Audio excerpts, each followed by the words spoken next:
బంగారు నగలు తాకట్టు పెట్టబోతున్నారా? వద్దు. తక్కువ డబ్బులు ఎక్కువ వడ్డీ ఎందుకు? సింపుల్ గా శ్రీ స్టార్ గోల్డ్ కంపెనీకి రండి.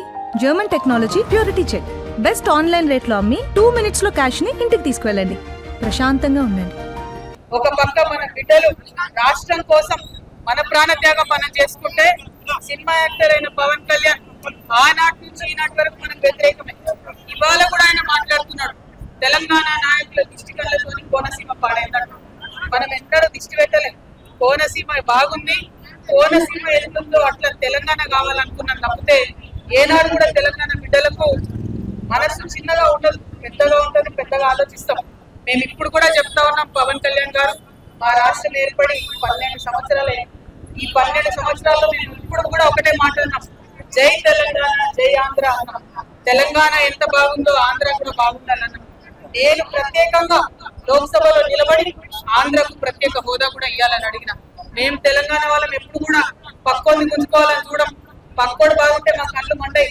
మేం బాగుండాలని కోరుకుంటాం తప్పితే పక్కవాడు చెడిపోవడానికి ఇప్పుడు కోరుకోలేదు. మా ఉద్యమంలో ఒకవేళ మేము అట్లా కోరుకున్నట్టయితే ఉద్యమ స్వరూపం వేరేలా ఉంటే మా బిడ్డలు ఆత్మ బలిదానాలు చేసుకున్నాం తప్పితే ఒక్క పరాయి రాష్ట్రం వాడి వ్యక్తి మీద కూడా చెయ్యి ఎత్తలేదు మేము ఇప్పుడు కూడా. ఆ విషయాన్ని దయచేసి పవన్ కళ్యాణ్ గారు గుర్తు పెట్టుకోవాలి.